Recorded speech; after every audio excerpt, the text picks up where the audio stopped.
మీరు ఫాదర్ లాగా ఉన్నారు, మేము చిన్న ఉద్యోగస్తులు, మేము వ్యతిరేకించలేదు, అసలు వ్యతిరేకించాం. మీ ఆర్డర్ని ఓబే చేయడానికి రెడీ. కానీ మేము పనిచేసే క్రమంలో మమ్మల్ని ఎందుకు సార్ ఇబ్బంది పెడతాం? ఒక్కొక్కరికి షోకాజ్ నోటీస్ ఇచ్చారు, అయినా మా ఏదైనా మేము దాన్ని రాసి ఇచ్చినాం. వన్ డే షాదీ కట్ అంటే అది ఎక్కడ పోతాం సార్, న్యూసెన్స్ గా క్రియేట్ అవుతాను సార్. బయట చాలా ఫ్యామిలీస్ ఉన్నాయి సార్,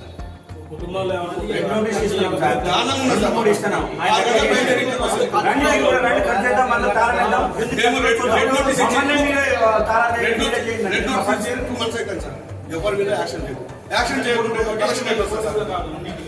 లాస్ట్ 2 months వరకు మమ్మల్ని ఎట్టి జాకెట్ చేయించుకున్నాం సార్. ఈ బిల్ కలెక్టర్ అనే బిల్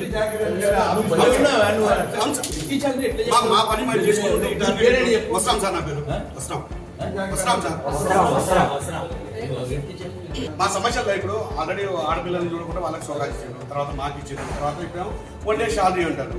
మేము కలెక్షన్ చేస్తూనే ఉన్నాం. ప్రతిరోజు 6 గంటల 7 గంటలకు పోతున్నాం సార్. సాయంత్రం 7:30 వరకు మేము ఫీల్డ్ మీద ఉంటాం.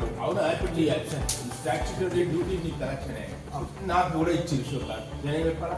నేను పని చేస్తే ఇచ్చింది. నేనేం చెప్పాలి? నేను ఇక్కడ 12 గంటల ఉండి మా తమ్ముడికి వెళ్తాడంటే నేను వెళ్ళా. ఇమీడియట్లీ వెళ్ళి బస్సులో కూర్చొని మెసేజ్